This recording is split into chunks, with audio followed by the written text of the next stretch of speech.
Na barabara kabisa, imegonga saa 2 saa za Afrika Mashariki. Hujambo popote ulipo, na ni furaha yangu kuweza kujiunga nawe katika makala haya ya Undugu Matukio, tukupashe yale ambayo yameweza kutukia mchana mzima hadi kufikia sasa, ambapo ni saa 2 na sekunde za kuhesabu. Tumekuandalia mengi, lakini mwanzo ni yaliyomo. Wahadhiri waendelea na mgomo wao kwa siku ya pili, huku mahakama ikitaja mgomo huo kuwa haramu. We can only hope that this meeting will actually break the impasse. We are ready and willing, but we must reiterate one thing. When we agree on something, it simply has to be implemented. Rais Ruto ahidi kuwa atahakikisha kuna uhuru wa kuabudu bila kudhibitiwa. And let me also take this occasion to give you my assurance and that of the government of Kenya that we will protect by all means possible the sacred provision of the right to worship. Naibu wa rais aliyebanduliwa Rigathi Gachagua aonyesha imani na idara ya mahakama, akiwataka Wakenya kuzingatia amani. We have faith that our judiciary will protect and uphold the Constitution of Kenya and will exercise fairness and give justice to Rigathi Gachagua and his supporters. Na katika kilimo na undugu, tunaangazia jinsi kilimo cha mihogo kinawasaidia wakulima eneo la Mboni, kaunti ya Makueni. Ukulima wa mihogo ni rahisi, niseme ni rahisi sana, na hutagharimu mfuko wako. Baada ya miezi 6 mimea itakuwa imenawiri na pia itakuwa imezaa mihogo. Mimi ni Zablon Macharia, na una mwanya wa kulunga nasi 0782 705 705, na nitakuwa naye Priscilla Mwangi kwenye upande wa pili. Nasema karibu. Niruhusu nianze darasani. Masomo yametatizika katika vyuo vikuu 35 vya umma nchini kufuatia mgomo wa wahadhiri ambao umeingia siku ya pili sasa. Wahadhiri hao chini ya muungano wao wa UASU wameshikilia kuwa hawatarejea kazini hadi pale serikali itakapotekeleza makubaliano ya pamoja ya kurejea kazini ya mwaka 2021 mwaka 2025. Na kama anavyotuarifu Mary Kialo, tayari mahakama imetaja mgomo huo kuwa haramu.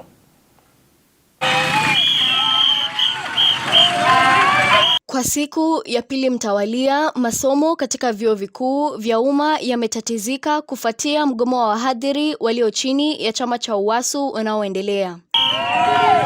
Viongozi wa chama cha UASU wakisalia kidete kwamba hawatarejea kazini hadi pale serikali itakapotimiza makubaliano yao. Haya ni licha ya mahakama kutaja mgomo huu kuwa haramu. Viongozi hao wanashikilia kuwa serikali kupitia Wizara ya Elimu inapaswa kutekeleza nyongeza ya mishahara 7% na 10% kama walivyoafikiana.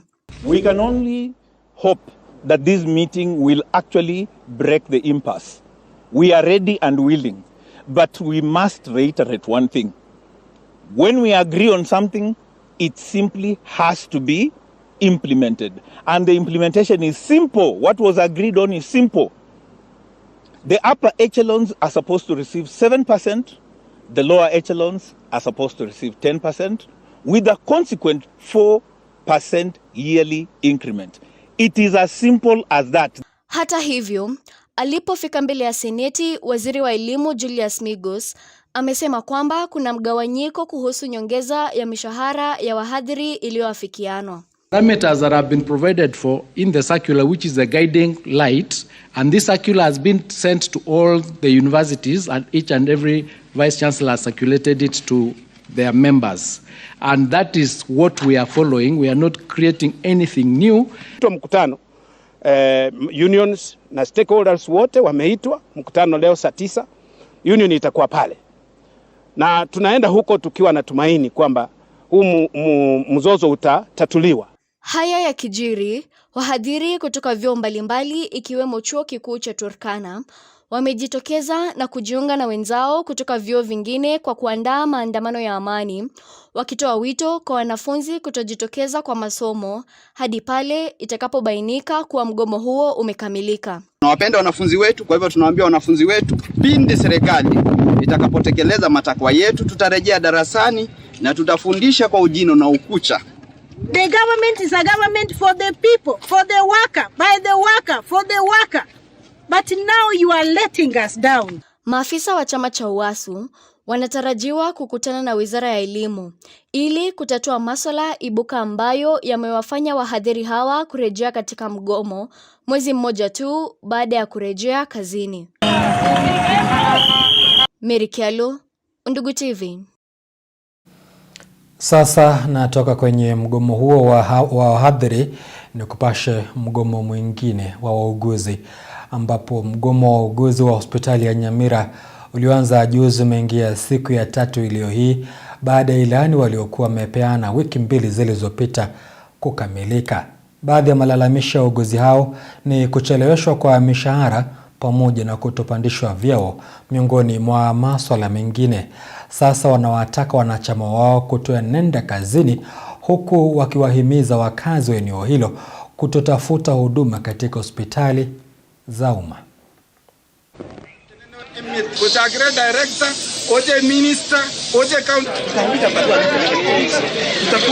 Hawa wanachama wetu hawalipu mishahara. Alafu jambo lingine, hawajapandishwa vyeo. Wamefanya kazi wengine hadi miaka 17. Wengine wamestaafu katika ile tunasema job entry. Kwa hivyo mtafute huduma hiyo mahali pengine.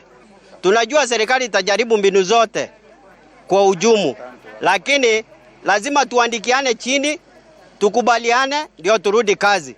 Nurses hawapromotiwi kabisa. Ukiangalia katika ile viwango ambazo nurses wako, nasi mwenye ako juu zaidi, mwenye analipa mshahara mwingi ni mwenye ako job group N. Na hii N pia wameambiwa wamedemotiwa, wako 5, wanademotiwa warudishwa M.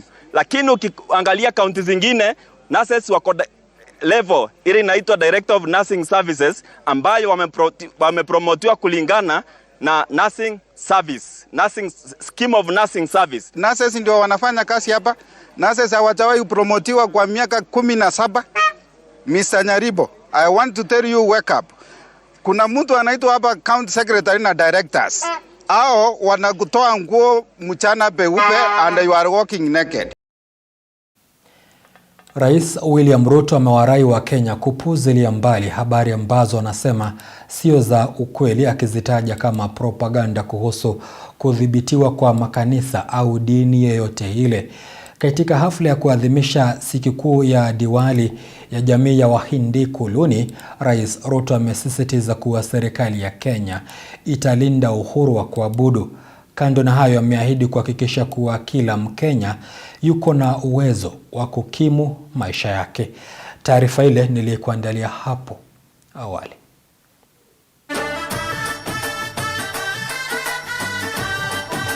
Jamii ya Wahindi wameadhimisha sikukuu ya Diwali katika ikulu ya Nairobi mchana wa leo pamoja na Rais Ruto. Hafla hiyo ikiwapa jamii ya Wahindi fursa ya kushughulikia ombi lao la kuifanya sikukuu ya Diwali kuwa ya kitaifa. I will undertake to subject it to the process of government. The speaker is here. If it has to happen, it has to go all the way to Parliament. But I want to assure you that we will have made a decision by the next Diwali. Today, as we light our lamps, we affirm our shared wish for peace, prosperity and unity in our beloved Kenya. Kwenye hafla hiyo, Rais Ruto amewarai wa Kenya kupuuzilia mbali habari anazosema sio za ukweli kuhusu kudhibitiwa kwa makanisa au dini yoyote, akishikilia kuwa serikali ya Kenya italinda uhuru wa kuabudu. And let me also take this occasion to give you my assurance and that of the government of Kenya that we will protect by all means possible the sacred provision of the right to worship by all Kenyans and all religions, and that there will be no interference whatsoever. There will be no limitations whatsoever. Hayo yanapotendeka, Rais Ruto amewaahidi wa Kenya kuwa serikali imeweka mikakati madhubuti ya kuhakikisha kila Mkenya anakimu maisha yake, akisisitiza kuwa serikali inaweka mikakati ya kuongeza maeneo ya kilimo cha unyunyizaji maji na takriban ekari 500,000 ifikapo mwaka 2027 ili kuzalisha chakula kingi nchini. Our aim is to expand land under irrigation by 500,000 acres by 2027 and another 500,000 acres by 2032 to make sure that we have 1,700,000 acres under irrigation so that we can feed our nation.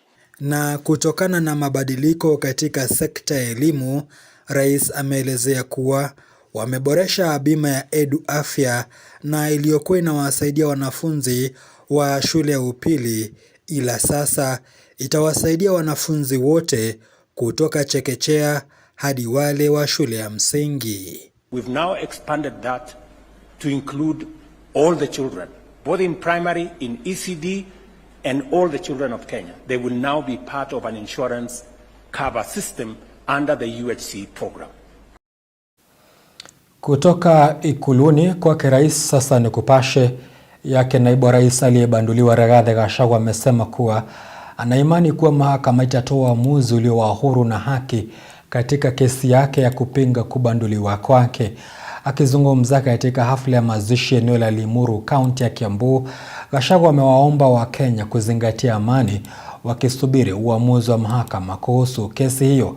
Wakati huo Gachagua amewataka maafisa wa serikali na viongozi waliochaguliwa kuendeleza vita dhidi ya pombe haramu na mihadarati ili kuimarisha maisha ya vijana nchini.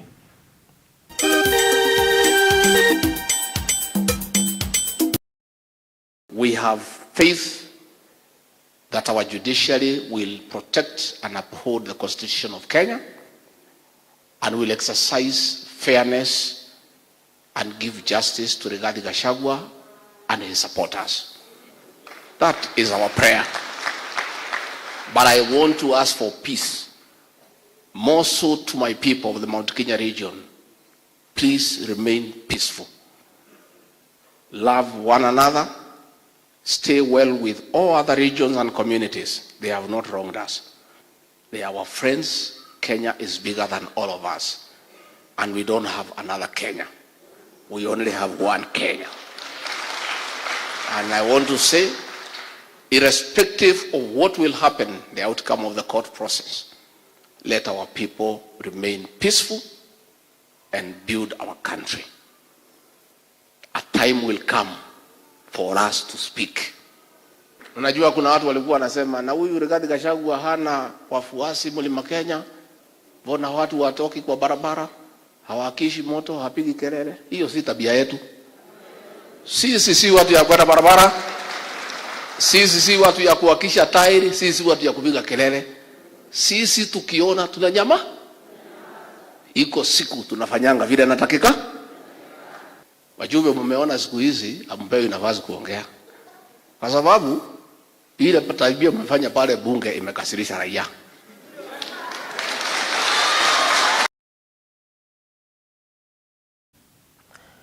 Natoka kwake naibu wa rais aliyebanduliwa, sasa tuelekee kwa naibu wa rais mteule, na ambapo baadhi ya viongozi kutoka kaunti ya Tharaka Nithi wamewakashifu mawakili wa naibu wa rais aliyebanduliwa Rigathi Gachagua, wakisema wanawasilisha maombi mahakamani yanayolenga kupoteza muda na kumzuia naibu wa rais mteule Profesa Kithure Kindiki kuapishwa.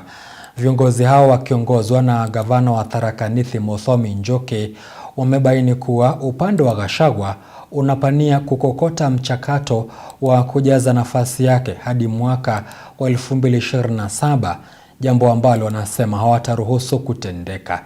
wameitaka idara ya mahakama kuangazia swala hilo kwa jicho la pili na kuhakikisha kuwa kesi hiyo inakamilika haraka ili naibu wa rais mteule Profesa Abraham Kithure Kindiki aapishwe na kuingia afisini. Frederick Wambua anatuarifu. Mahakama Kuu ikitarajiwa kutoa uamuzi hapo kesho wa iwapo itabadilisha uamuzi wa mahakama ya Kerugoya uliomzuia naibu mteule Profesa Kithure Kindiki kuapishwa kama naibu rais au la. Viongozi kutoka kaunti ya Tharaka Nithi anakotoka Kindiki wamekashifu kesi zinazoendelea kuwasilishwa mahakamani wakidai kuwa zimejikokota kwa muda mrefu, hivyo mahakama inapaswa kuwajibika na kuruhusu shughuli za kumwapisha Kindiki kuendelea. But we urge the judiciary to see through another lens what is happening.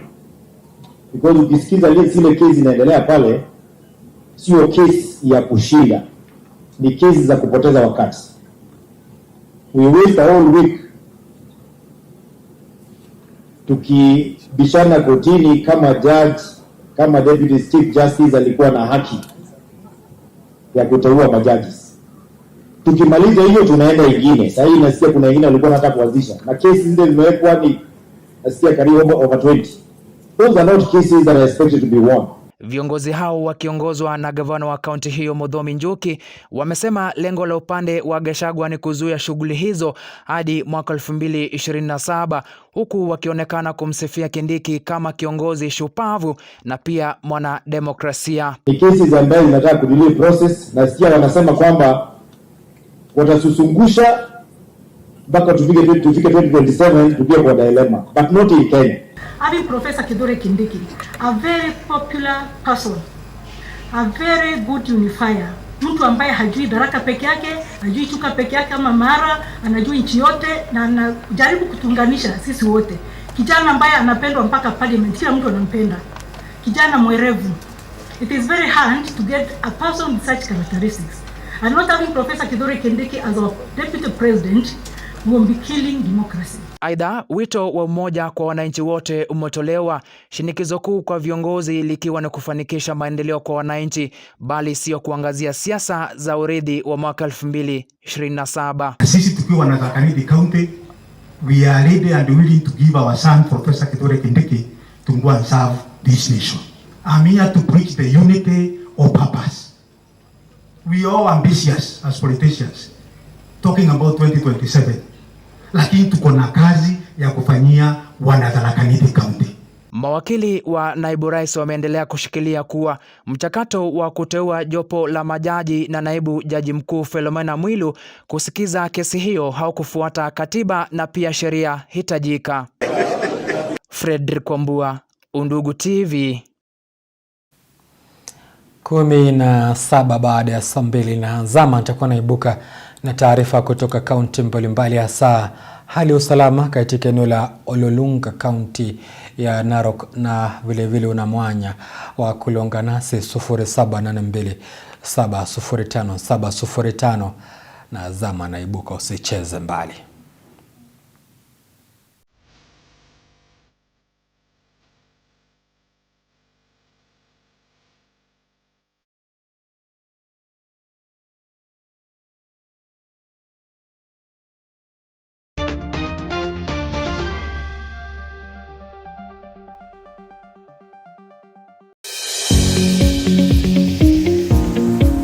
Wanasema kuwa elimu ndio ufunguo wa maisha. I ran to school just because of education.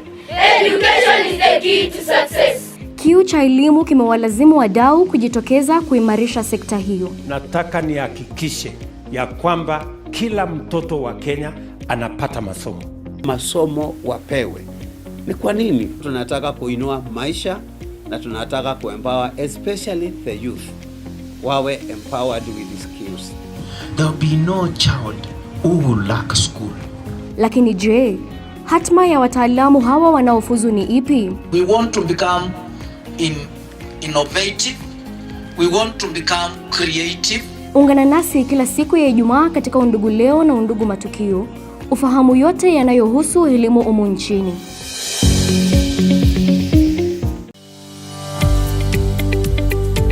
Kama kanisa, sio kuambia juu ya mbingu kila siku. Hapana, wako na maisha ya kuishi hapa duniani. Lazima wajue wanastahili kuwekeza hapa kwa ajili ya maisha ya hapa. Tumenunua uwanja huko Konza City tayari na tunaendelea na process ya kujiandaa tujenge angalau orofa 12.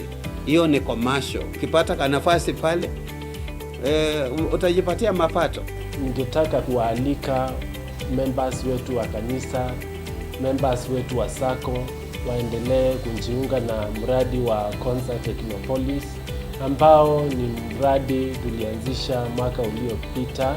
Registration ni shilingi 1000 na isa moja ni 30,000. Kanisa inawekeza kiwango cha 30% na 70% tumeifungulia members wa kanisa ili waweze kunufaika na mradi huo, na nawaomba ili muweze kuona kama inafaa, maana huo mji wa Konza Technopolis unakuwa kwa kasi sana.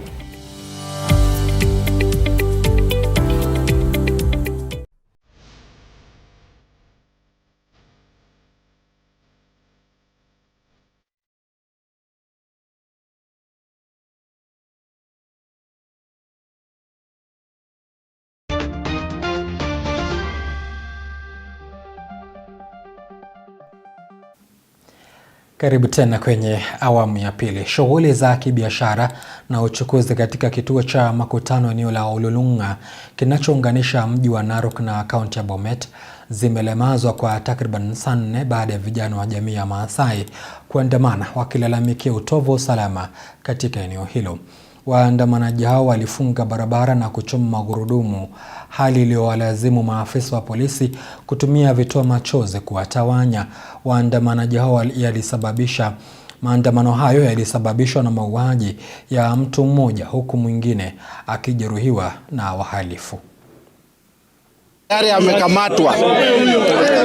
Na sisi tungependa kuwaomba tafadhali kwa unyenyekevu mtusaidie kuchunguza hii maneno mpaka tufikie kiini chake. Maana kisirani hawezi kutusaidia, ni kutafuta njia ya kujua ni nini imesababisha kifo ya huyu mchungaji ambaye alikuwa ni mlinzi wa usiku pamoja na kijana mwingine. Tumekuwa tukimadwa, mtaa yetu imekuwa mbaya sana, lakini leo tumekama kufight haki yetu. Tunataka serikali jitoe pia watusaidie. Si kama wananchi tumefanya ile tunawezana nayo. Hapa hivi tuko na kila kitu, tuko na police station. Si wenyewe tumeamua kujituma sababu tumeona hili kitu ambaye itatutatiza kesho na sasa hizi hatuna amani. Nasalia katika eneo hilo la Narok na ambapo usalama umeimarishwa eneo la Angata Barikoi, kaunti ya Narok, kufuatia mzozo wa ardhi baina ya jamii mbili katika eneo hilo. Kamishna wa eneo hilo la Bonde la Ufa, Abdi Hassan, amedokeza kuwa watu 4 wameuawa, wengine kujeruhiwa na uharibifu wa mali umeshuhudiwa kutokana na mizozo hiyo.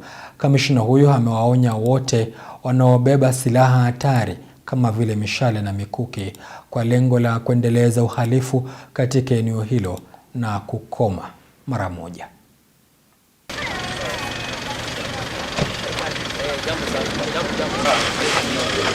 Mzozo wa shamba na wa ardhi kati ya jamii moja iliyoko katika Rift Valley na jamii nyingine iliyoko katika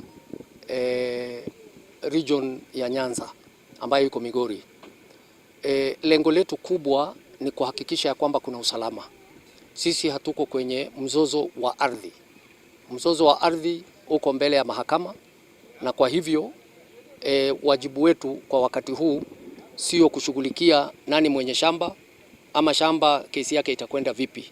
Sisi tumekuja hapa kuhakikisha ya kwamba kuna usalama. Kwa siku ya hivi karibuni tumekuwa na visa vingi ya watu kudungwa mishale, wengine kupigwa risasi na wengine kupata matatizo ya kila aina, na mambo haya hatuwezi kukubali. Tumeweka mikakati kuhakikisha ya kwamba utovu wa usalama ambao umekithiri katika sehemu hii umekomeshwa, na tutaanza kushika doria usiku na mchana. Right now we are undertaking serious assessment of the number of injured. We have a rough figure, but I don't want to guess. number of deaths could be 4 so far. The injuries are many. Tumeharibu chakula ndani ya shamba na kuna accusations and counter accusations. This community limekuja imeharibu ekari kadhaa. Wale wengine pia kwa sababu ya hasira wameenda pia wakaharibu. Wananchi katika sehemu hii ya kwamba wasiwe na wasiwasi, tuweze kufanya kazi vile inavyotakana, na waomba washirikiane na maofisa wa usalama, na wao pia let them exercise restraint na tusibebe silaha. Manake yeyote atabeba silaha awe ni kutoka Nyanza ama kutoka Rift Valley, sasa hiyo sheria itafanya kazi yake. Waziri wa Utalii na Wanyamapori Rebecca Miano amefichua kuwa wizara yake inalenga kuongeza idadi ya watalii hadi milioni 5 ifikapo mwaka 2027. Waziri huyo ambaye yuko katika ziara ya siku 2 ukanda wa Pwani amesema hatua hiyo itahusisha ushirikiano wa jamii na wadau mbalimbali ikiwemo serikali za kaunti ili kufufua sekta hiyo. Gavana wa kaunti ya Kilifi Gideon Mung'aro ameunga mkono semi za waziri huyo na kusema kuwa atahakikisha kuna nafasi za kutosha za watalii kama njia mojawapo ya kufanikisha malengo hayo.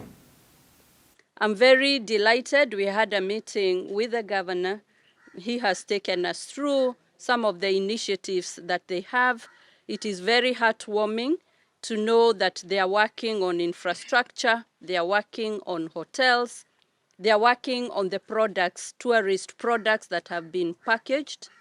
And we have undertaken to work in partnership, especially in marketing, so that if we put our efforts together as the national government, as the county government, together with a robust relationship with the private sector, we are going to ensure that we have a very thriving tourism industry.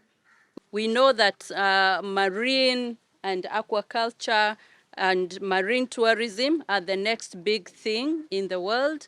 We have checked that there is a lot of interest. It is a hidden gem, a niche product, and working together with Kilifi County, we know that we'll be able to attract the numbers that are required. Looking at the target that Kenya has set of increasing the number of tourists to 5 million by 2027, Kilifi County will be an integral contributor to those numbers because of the products that are here. I know marketing involves resources. So we need as a county also to put resources for marketing. Even today, if we want national government, if they are going anywhere and they want to market Kilifi, they must be able to have our brochures, our materials which they can use. So this all involves resources. But above all, we have been talking with government, and now we are I know that one is another department of because it's transport.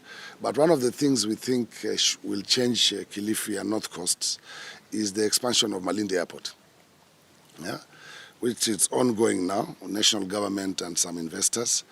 But again, we have been talking with Waziri here on issues of pushing the hoteliers who had closed down their hotels, or if they want to sell their hotels, we try to get investors, because it's two things to market Kenya and Kilifi, and you get very many tourists, then they have nowhere to stay. Mihogo ni aina ya mimea inayokuzwa na wakulima wengi kutokana na urahisi wake wa kupanda na kutokuwa na mahitaji mengi unapokuwa. Katika eneo la Mbooni, kaunti ya Makueni, Mwalimu Eunice Benson amekuwa mkulima wa mihogo kwa muda sasa, mwanzo akichukulia kilimo hiki kama kazi ya ziada. Katika makala ya kilimo na Undugu, mwalimu huyu anatuelezea njia mwafaka za kukuza mmea huu pamoja na jinsi amefaidika na kilimo hiki.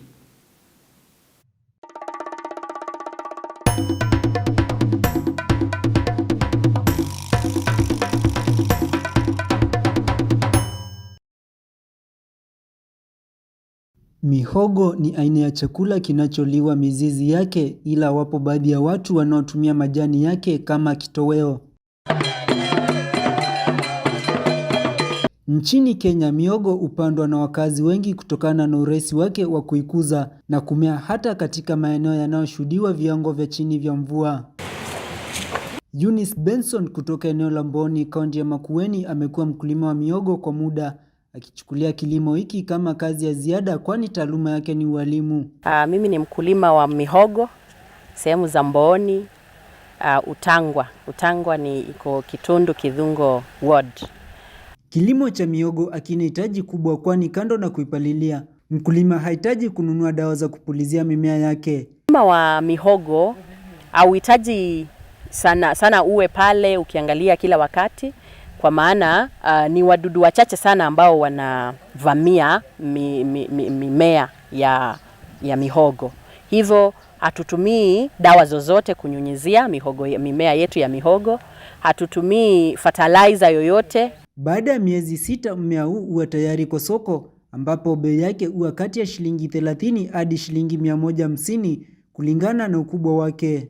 Hauhitaji sana uwe pale ukiangalia kila wakati, kwa maana ni wadudu wachache sana ambao wanavamia mimea ya mihogo.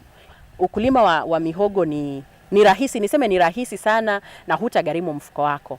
Baada ya miezi 6 mimea itakuwa imenawiri na pia itakuwa imezaa mihogo. Muhogo mmoja tuseme umetoa pieces kama 6.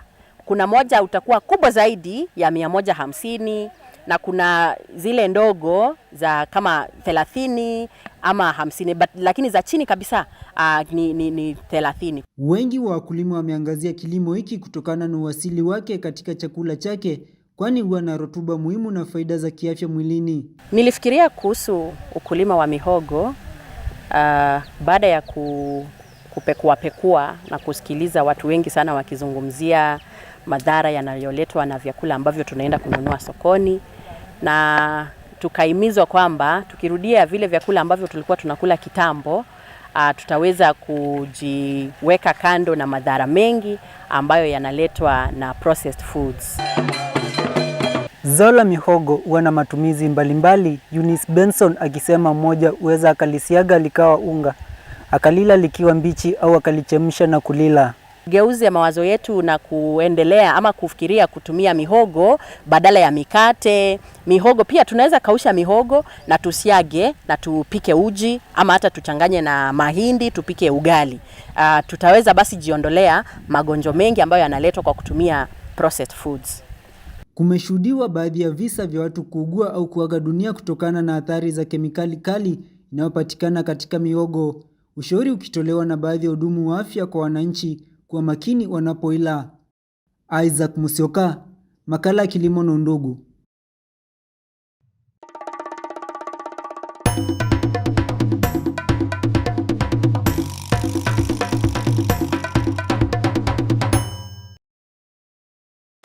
Na funga kazi na spoti, ambapo matokeo ya soka katika mechi zilizocharazwa usiku wa kuamkia leo katika ligi tofauti. Napoli ililaza AC Milan mabao 2-0, Southampton ikicharaza Stoke City mabao 3-2, huko Brentford ikitoka sare ya bao 1-1 na klabu ya Sheffield Wednesday.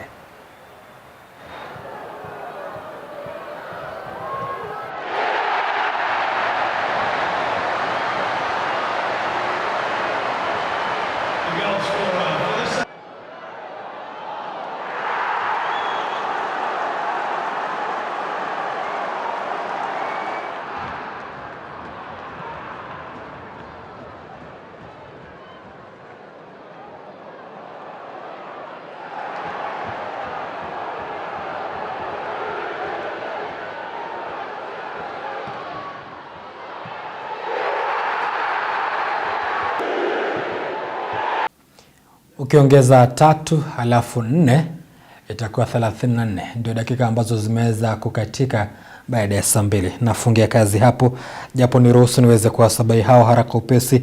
Jeremia Tanjeo kutoka upande wa Ilmansin anatupata vizuri kutoka upande wa Kajiado. Jambo ndugu, huyu ni nani? Pastor Petro tunakupata kutoka upande wa Loitoktok.